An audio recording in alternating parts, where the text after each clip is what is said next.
AYANEO has been making some very cool but very expensive handhelds over the last few years, and now we've got the Kun, which they're touting is a high-end, top-tier mobile gaming device. And holy crap, I am not talking price yet, but it comes in a wooden box. Look at how beautiful this is. Look, you get this like text that says AYANEO Kun. It's got an obi strip that we're gonna try to get off here. Oh man, this is beautiful. This is probably one of the nicest unboxing experiences I've ever had. This just slides out and you can, I mean, no one's gonna do this, but you know, you could put it in your home somewhere. And then, oh, this is actually just like a little background of mountains. Okay, you know what? Don't put the acrylic up somewhere, but this is like a nice little scenic mountain range kind of deal. Oh my God, there's more. Okay, I haven't even looked at the console yet because instead we've got this, what? Wandering, boundless, and free. Oh wow, this is long.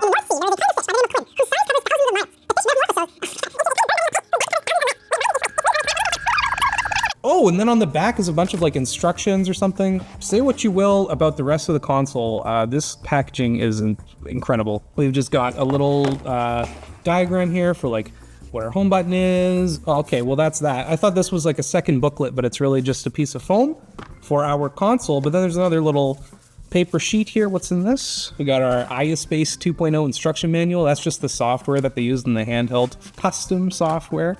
And then we've got 3 other little boxes here. This is probably the charging brick, if I had to guess. Real gamers, no gamers. Aya is a real gamer. GAN 100-watt fast charger. Okay, that's actually pretty sick. That's a bit more than your standard 65-watt GAN charger that other handhelds are coming with. And we got 2 other boxes. What's in this? Cables? Wall adapters. Okay, so you're set wherever you go. Thanks, Aya. This has got to be the cable. If this thing comes with a charger but no cable, I would be incredibly disappointed. And yes, it is, in fact, a C-to-C cable. That's a decently long charge cable too. It's nothing too much, like you're gonna have a little trouble if you want to sit on one end of the couch instead of the other, but whatever, that's fine. It also comes with 2 handy dandy USB-C to A cable adapters. And now, for the console, this thing is huge. It's got an 8.4-inch screen. It's 2560 by 1600, so you're getting a 16 by 10 aspect ratio, and it is heavy. How much do you weigh? 945 grams. They advertise 950 on their manufacturer's website, give or take a few, that's fine. For reference, the Steam Deck is what, 650 roughly? The Ally is like 608.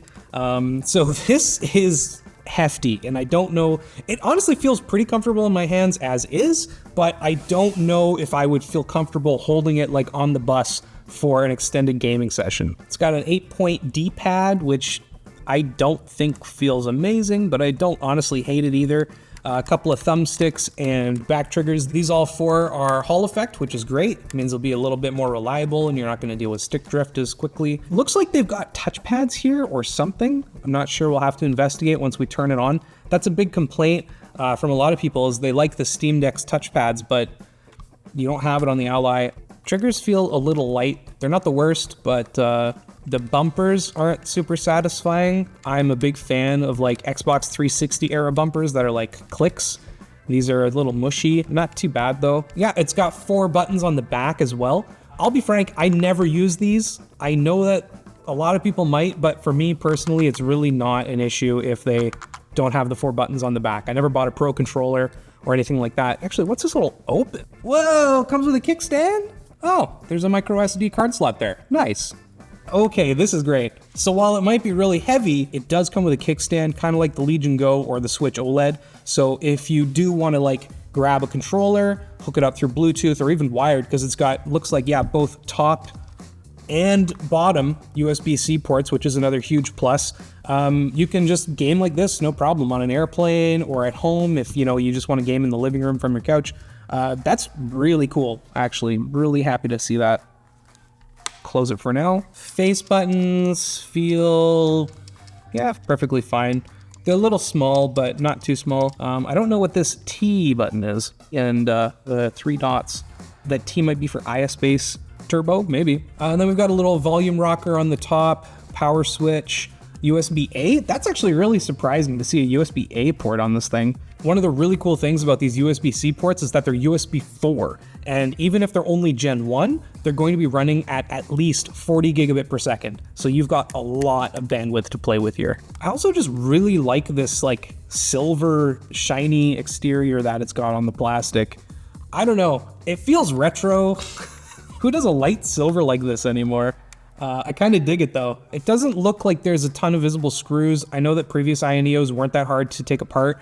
We've got 2 on the bottom here, and then I'm guessing you take off this little rocker bar, which is also a couple of switches. Pull that off, more screws, take it all apart. Shouldn't be too hard. Previous ones weren't too bad. One thing that probably contributes to how heavy this is that I forgot to mention earlier is it's got a 75 watt hour battery, which is enormous. The Legion Go has a 50 watt hour, and then the Steam Deck and the Ally are both something around 40. That's 19,500 milliamp hours. It is a lot of juice. This thing is packing a 7840U from AMD, which is similar to what the Ally has and what a Legion Go is equipped with.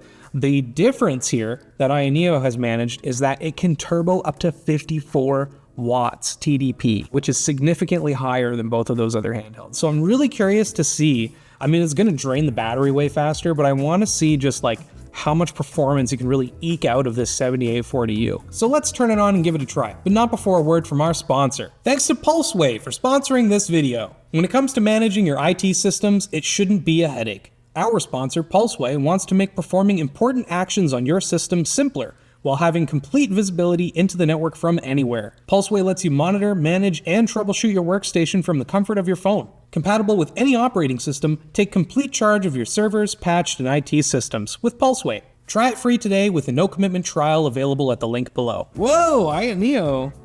It's got little specs. It's an IPS screen, so it's okay. It's not an OLED like the Steam Deck OLED, but hits like 500 nits supposedly. It actually gets brighter than advertised, measuring around 600 nits. I want to check what the refresh rate and everything is, so I'm going to go into IOSpace. That's cool. They've got their performance modes, but I don't like how it's like AAA game, normal game, retro game. I guess that's easy for some people. Unlimited FPS, you can cap your FPS, which is a great feature. It's also got a little battery estimate here.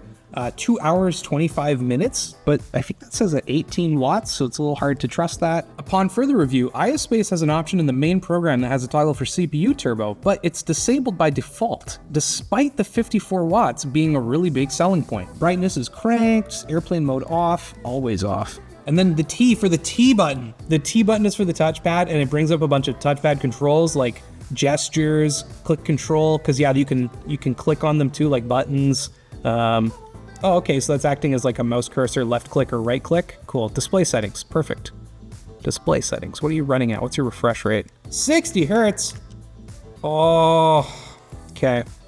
I'll admit I'm a little spoiled. I know that the 120 hertz refresh rate on the Ally and the Legion aren't like huge features for some people. Even the Steam Deck OLED is 90 hertz now. 75 even really helps with that, not input delay, but I don't know, just like hitchy kind of mouse look, and I don't like it, and it's a really minor complaint, but AYANEO, you packed, this is supposed to be a high-end, top-tier system with like a really good IPS screen, and you couldn't do more than 60 hertz. I'm a little disappointed. It is a touch screen. It's a really good feature for when games are broken and you need to like go to Windows home screen to try to do whatever you need to do to force close the game. You can just swipe up and boom, it all tabs out for you, essentially. I've been playing a lot of Pacific Drive. I just want to see how it handles Pacific Drive. They claim it gets up to 500 nits, and frankly, it kind of seems like this thing gets really bright. That's another really easy way to save on battery life as well if you don't have a handheld yet. Like you can just turn this all the way down and it's still playable in low light. Do you hear that? That is loud. 54 watts, baby. Let's go. One thing I'm looking for is I can't remember if iSpace has a built-in frame rate counter. Doesn't look like it. It is claiming to pull 50 watts, which is wild. CPU, GPU, 71C and 64C if you believe their reader. 5,400 RPM is what that fan is spinning at, and I believe it. You know, this is why you've got headphones. You just drown out that fan. It's got Bluetooth 5.2 as well if you don't have any old aux cable headphones anymore. This is choppy. Let me change some in-game settings here. One thing I'll note is I just went to pause the game, and it felt very uncomfortable moving my thumb all the way down here to do so. Almost all the other devices have their pause and options buttons like right here near the top. Like, why is the touchpad button that I'm gonna use once every, I don't know, month or whatever, way up here? It should be maybe down here or down here. I think they've just got too many buttons. Here's your hamburger and like typical options button that you see in most consoles now. This D-pad feels bad. Now that I'm using it to like actually use menus and stuff, it just feels, I don't want an 8-point touch D-pad built like this. I just want like 4 clear buttons, then you can press 2 at the same time. That would be very preferable. It's not getting stuck or anything, but it feels a little sticky, and I definitely don't like the D-pad. I'll admit, I haven't played this on my Ally yet. It is a bit more demanding, even though it's just kind of an indie game. It's got a lot of effects, and it looks really pretty. This is playable. This is probably like 30, maybe 40 FPS with some hitching every now and then. Part of the problem with Windows handhelds versus the Steam Deck with SteamOS is that you kind of run into problems like this where it's like, no, I tried to tell you to do full screen, and then it's like, okay, but I don't want to do full screen because you're telling me to do 1280 by 720. So it's like, okay, cool. Let me change the Windows resolution to 1280 by 720, then relaunch the game, then let it work. Doesn't happen in every title. A lot of them just work seamlessly. Okay, that's a lot better. We changed Windows to 1280 by 800, and then we changed the game resolution to match that, and then we turned everything to low. And while this fan is still cranked, like it is cruising, the game performance is markedly improved, and it's much more playable now. Yo, this looks great. Turn my headlights on. I mean, don't get me wrong, the game looks a lot worse when everything's set to low, but in terms of just playability, totally playable. Let's try the speakers out. Let's turn the volume up. Yeah, this is totally fine. It's hard though, because like the speakers, whoop, I hit like a single object and the performance just tanked. That's not bad. Let's try Crab Rave and like see how it is, especially when the game is not running and so the fans aren't like just blasting. YouTube. I gotta say, one of the really nice things about having this big 8.4-inch screen is that using it as a Windows device feels okay. Like watching YouTube videos and everything, it feels like actually usable. And full screen, look at that, that's beautiful. Screen covers 90% of DCI P3.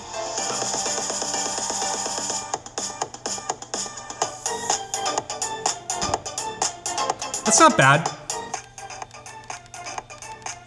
That's 50%.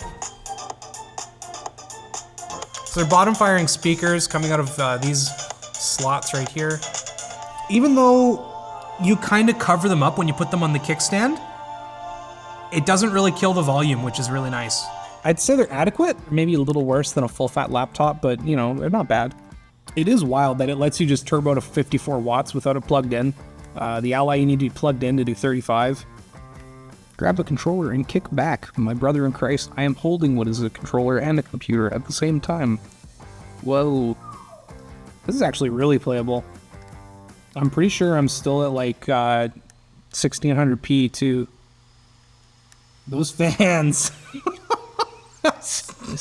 Returnal at 800p, we're getting 42 average FPS and 30 at the 1% lows when we're using 54 watts. If we turn that down to 30 watts, it hardly changes anything, going to 40 and 28. Compared to our Legion Go though, we're getting 37 average, so even at 30 watts, it's beating it. What's surprising is that in some other games like Rocket League, it doesn't always maintain that edge. For instance, we're seeing a slightly higher frame rate on the Legion Go, despite using more juice on the AYANEO Kun, using the same processor. So take that for what you will. But overall, performance is, fine in the games that we tested. In our endurance testing, setting this and the Legion Go to 200 nits, it actually didn't do all that much better. In YouTube endurance testing, we got 7 hours out of both systems. Our combustor stress test gets a big DNF when you set it to 54 watts. For whatever reason, it simply fails to complete the test, despite the CPU only reaching about 75 degrees. For our Prime 95 stress test at max brightness, On 30 watts, we're getting an hour and 29 minutes compared to our Legion Go, which was hitting an hour 35. However, we did notice that the CPU on the Go was only drawing about 20 watts for most of the test, so that does account for the major difference in battery life here. One more thing that I failed to mention earlier is that the power button also has a fingerprint scanner if you like unlocking your device like that, and if you prefer facial recognition, it's got a little camera right here. As for the price, that's where things get a little iffy. If you want the 16 gigs of RAM with 512 gig SSD, we are talking about over $1,100 US, which is a lot. A Steam Deck is what, like half of that? The Ally is half of that. Even the Legion Go is a similar price as the other two devices. Like, man, it's hard. I would love to support a more indie developer like AYANEO, but they're also, I mean, they've been putting these out for a while now. So are they even indie? I don't know. It's hard to say. That's rough. And then if you want, you can spend another $100 and get the doubled capacity version of this guy with 32 gigs of RAM and 1 terabyte SSD. We're talking $100 for literally doubling. It's totally worth it, I think, at that point. Although, to be frank, I probably won't recommend this to any of my friends. Maybe if the 75 watt-hour battery performed a little better than it did in our testing, because then you'd have a pretty good argument, right? That's the real big issue with a lot of handhelds is like, it doesn't last that long. Steam Deck is probably the best, especially when you're running it in low wattage, but like, the reality is, with a lot of these things, you're not going to get more than a couple hours out of them, maybe 3 if you really push it. For the most part, I prefer just keeping them plugged in and playing at the couch. So for me, the battery is not even an appeal. I want the lightest system I can get. 945 grams, that's almost a kilo. It's really heavy, honestly. And that's on top of the fact that AYANEO hasn't always had the best customer service in the past as well. Even with this launch, they've had some issues getting all the units to their customers. We've had reports of the D-pad sticking, and I'm not so sure that I would trust someone like that with $1,200. Thanks so much for watching. Like, comment, subscribe. If you want to check out another one, look at the AYANEO Slide. It's got a slide-up screen with a keyboard underneath.